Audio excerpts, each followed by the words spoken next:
अब इंसान चांद पर बिंदास रह सकता है। ऑक्सीजन और पानी की झंझट हो गई खत्म। कुदरत ने हमारे लिए दूसरा ठिकाना चांद को ही चुन लिया है। वैज्ञानिकों की मेहनत ने बड़ा अंजाम दे दिया है। अब हम सबका सपना जरूर पूरा होगा। चांद पर हम एक का अब घर जरूर हो जाएगा। दोस्तों, अभी भी सबसे बड़ी और हैरान करने वाली खबर सामने निकल कर आ रही है। वैज्ञानिकों ने इतिहास रच दिया है। आप सुनेंगे तो आप भी आश्चर्यचकित हो जाएंगे। तो दोस्तों, वीडियो काफी हटकर है और यूनिक है।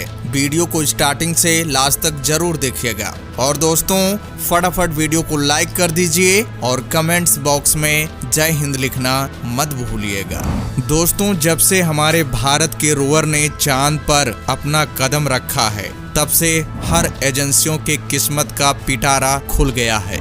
तभी से चांद को लेकर नई नई खोज हो रही है, नई नई चौंकाने वाली वहां पर जानकारी मिल रही है। दोस्तों, हमारे चंद्रयान 1 और चंद्रयान 2 ने ही इतिहास रचा है, क्योंकि हम सबको पता है कि 1972 के बाद नासा अपना चांद मिशन रोक चुका था। उसके बाद कोई भी मिशन नासा ने चांद पर नहीं भेजा।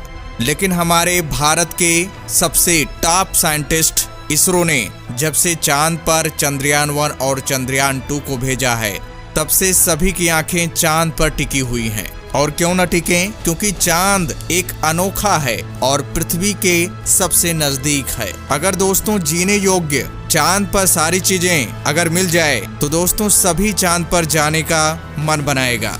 और दोस्तों, आपको बता दें, धरती पर खतरे की घंटी बज चुकी है। कब खतरा आ जाए किसी को पता नहीं। अगर हम इंसान अपना दूसरा ठिकाना अगर नहीं बनाते हैं, तो हमारा नामो निशान भी मिट सकता है। हमारी आने वाली जनरेशन को बड़े संकट का सामना करना पड़ेगा।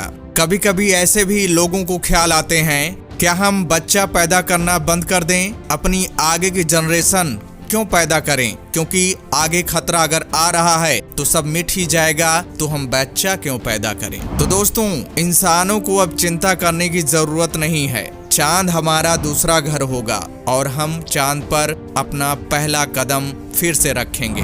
दोस्तों, धरती पर जीवन होने में ऑक्सीजन की भूमिका सबसे अहम है। यही कारण है कि इसे प्राणवायु भी कहा जाता है। वैज्ञानिक लगातार इस दिशा में शोध कर रहे हैं कि धरती से परे कहीं ऑक्सीजन उपलब्ध है या नहीं। इस तलाश में चांद हमारा सबसे नजदीकी ग्रह है। पिछले महीने अमेरिकी स्पेस एजेंसी नासा और ऑस्ट्रेलिया की स्पेस एजेंसी ने ऑस्ट्रेलिया में बना एक रोवर चांद पर भेजने को करार किया है। इसका लक्ष्य चांद से ऐसी चट्टानों को जुटाना है जिनसे वहां ऑक्सीजन की आपूर्ति संभव हो सकती है। आपको बता दें, चांद पर भी वातावरण है, लेकिन वो धरती के वातावरण की तुलना में बहुत हल्का है। उसमें मुख्यतः हाइड्रोजन, नियोन और आर्गन गैस हैं। निश्चित तौर पर ऑक्सीजन से जीवित रहने वाले मनुष्यों के लिए यह वातावरण उपयोगी नहीं है। विभिन्न अध्ययनों में पाया गया है कि चांद पर ऑक्सीजन बहुतायत में है, यानी चांद पर ऑक्सीजन का भंडार है, लेकिन उसके वातावरण में नहीं, बल्कि उसकी ऊपरी सतह पर है। चांद के मुख्य सतह को पत्थरों और धूल की एक परत ने ढका हुआ है, जिसे रेगोलिथ कहते हैं। इस परत में बहुत अधिक मात्रा में ऑक्सीजन है। यदि इस ऑक्सीजन को निकाला जा सके तो चांद पर मनुष्यों के लिए जीवन संभव हो सकता है।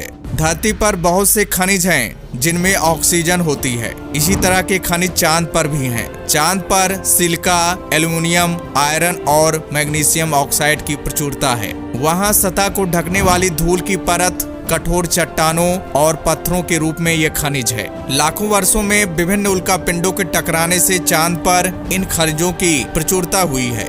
हमें इन खनिजों से ऑक्सीजन निकालने के बारे में सोचना होगा। इस दिशा में सफलता मिल जाए तो ऑक्सीजन की कमी दूर की जा सकती है। खनिजों से ऑक्सीजन अलग करने की प्रक्रिया बहुत मुश्किल नहीं है, किया जा सकता है। धरती पर एल्युमिनियम ऑक्साइड से एल्युमिनियम निकालने में यह प्रक्रिया इस्तेमाल की जाती है। इसे इलेक्ट्रोलिसिस कहा जाता है। इसमें एल्युमिनियम धातु के साथ उप उत्पाद के तौर पर ऑक्सीजन मिलती है। चांद पर प्रक्रिया सिर्फ इस मामले में अलग होगी कि वहां मुख्य उत्पाद के रूप में ऑक्सीजन निकलेगी और उप उत्पाद के रूप में कुछ उपयोगी धातुएं मिल जाएंगी। इलेक्ट्रोलिसिस में बहुत अधिक ऊर्जा की जरूरत होती है। इसके लिए चांद पर सौर ऊर्जा का प्रयोग करना होगा। साथ ही इस प्रक्रिया के लिए जरूरी मशीनरी को चांद पर पहुंचाना भी अहम है। फिलहाल वैज्ञानिक इस दिशा में काम कर रहे हैं। बेल्जियम की startup firm space applications services ने 3 रिएक्टर बनाने की घोषणा की है, जिनसे इलेक्ट्रोलिसिस के जरिए ऑक्सीजन उत्पादन हो सकता है। 2025 तक इन रिएक्टर को चांद पर पहुंचाने की तैयारी है। आपको बता दें, चांद पर प्रत्येक घन मीटर रेगोलिथ में करीब 1.4 टन खनिज है, जिनमें 630 किलोग्राम ऑक्सीजन है। नासा के मुताबिक एक व्यक्ति को जीवित रहने के लिए एक दिन में करीब 800 ग्राम ऑक्सीजन की जरूरत होती है। इस हिसाब से 630 किलोग्राम ऑक्सीजन में एक व्यक्ति की करीब 2 साल की जरूरत पूरी हो जाएगी। पूरे चांद पर रेगोलिथ की 10 मीटर मोटी परत के इलेक्ट्रोलिसिस से इतनी ऑक्सीजन मिल जाएगी कि जिससे 8 अरब लोगों की 1 लाख साल की ऑक्सीजन की जरूरत पूरा हो सकती है। तो दोस्तों, चांद पर ऑक्सीजन का भंडार है, बस ऑक्सीजन को वहां से निकालना होगा और इलेक्ट्रोलिसिस के जरिए ऑक्सीजन वहां पर बनाना होगा। अगर सब कुछ सही रहा तो दोस्तों, चांद पर इंसान रह सकेगा, वो भी 1-2 साल नहीं, लाखों साल तक रह सकेगा।